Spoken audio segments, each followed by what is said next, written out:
বাঙালির প্রিয় খাবার হচ্ছে এই পান্তা ভাত। পান্তা ভাতে কি কি আছে সেই জিনিসগুলো নিয়ে আজকে একটু উত্থান পতন হবে। তার কারণ হচ্ছে আমরা বাঙালিরা অনেকেই হয়তো জানি না এই পান্তা ভাতকে বাইরের রেস্টুরেন্টগুলোতে এটাকে সুপার ফুড বলে কিন্তু বিক্রি করা হয়।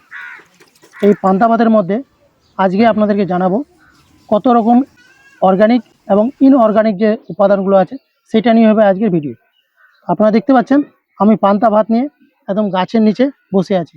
এই তপ্ত গরমে এই পান্তা ভাত যদি এক প্লেট আপনি খেতে পারেন তাহলে আমাদের শরীরে শীততাপ নিয়ন্ত্রিত যে ব্যাপারটা সেটা কিন্তু চলে আসে। এই পান্তা ভাতে থাকে ফ্লাভোনাইড। ফ্লাভোনাইডটা করে কি আমাদের শরীরের টেম্পারেচার ম্যানেজমেন্ট, সেই টেম্পারেচার ম্যানেজমেন্টটাকে খুব শীতলতা রাখে।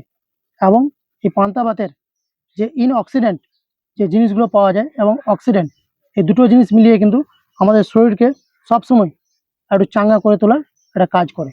তো চলুন এবার পান্তা ভাতটাকে খাওয়া যায়। সর্বপ্রথমে পান্তা ভাতের জন্য আমাদের লবণ নিতে হবে। লবণটাকে একটু উপরে দিয়ে একটু মিক্স করে নিতে হবে। পান্তাটাকে মিক্স করে নেওয়ার পরে অনেক সময় কী হয়, এ থেকে যে ফ্লাভোনয়েডগুলো তৈরি হয় সেগুলোকে একটু জীবিত করার জন্য আপনি একটু হালকা জল দিয়ে দিতে পারেন। এই জলটা দিয়ে দিলেন, আবার একটু মিক্স করে নিলেন। মিক্স করে নেওয়াতে আবার লবণ একটু দিয়ে দিলেন। আপনি দেখবেন আপনার পান্তা ভাত থেকে কীভাবে টেস্টি নেবেন। হয়তো আপনি লবণ বেশি খান সেটা একটা, লবণ কম খান সেটা সেটা আপনাকে মেজারমেন্ট করে কিন্তু পান্তাটাকে মাখিয়ে নিতে হবে।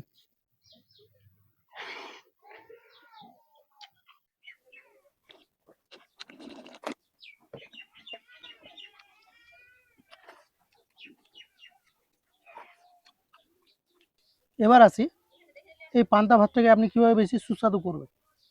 তার জন্য আমাদের এখন অনেক জিনিস বেরিয়ে গেছে। অনেকে স্টিলের পাতিলে রাখে, অনেকে সিলভারের পাতিলে রাখে। কিন্তু আপনি যদি সব থেকে বেশি ভালো টেস্ট নিতে চান তাহলে কিন্তু অবশ্যই আপনাকে এরকম কিন্তু আমরা আগের দিনে যেটাকে মালিয়া বলতাম এরকম কিন্তু পাওয়া যায়। অনেকে হাঁড়ি বলে, অনেকে হান্ডি বলে, বেশ কিছু নামে কিন্তু এটাকে পাওয়া যায়। কিন্তু আমরা গ্রামের ভাষায় বলি এটাকে মালিয়া। এটাতে আপনাকে ভাত রাখতে হবে রাত্রি 10টার দিকে। আমরা রাত্রে যে ভাতটা খাই সেই ভাতটা খাওয়ার পরে অবশিষ্ট যে ভাতটা থাকবে সেই ভাতটাকে একটু ভালো করে ধুয়ে আর এরকম একটা মালিয়াতে বা পাতিলে আপনাকে ভাতটা রেখে দিতে হবে যথেষ্ট পরিমাণে, যেন ভাতটার উপরে জল একটু থিকনেস থাকে।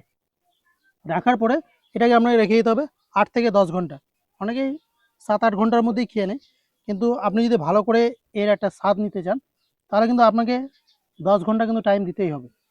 তাই আমরা করি কি, যারা রাত্রেবেলা জল ঢেলে দিই, যারা মাঠে গিয়ে খায় পন্থাটা, তখন কিন্তু 10টা বা 11টা বেজে যায়।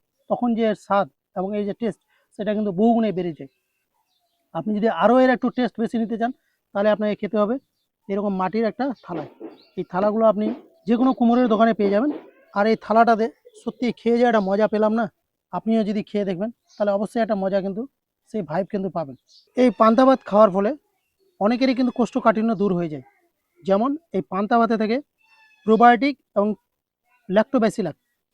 এই প্রোবায়োটিক ল্যাক্টোব্যাসিলাস কী করে আমাদের শরীরে খাদ্যগুলোকে হজম করতে সহায়তা করে এবং যাদের পায়খানার সমস্যা থাকে সেই পায়খানার সমস্যাটাকে দূর করে। পান্তা ভাতে প্রচুর পরিমাণে থাকে ল্যাকটিক অ্যাসিড।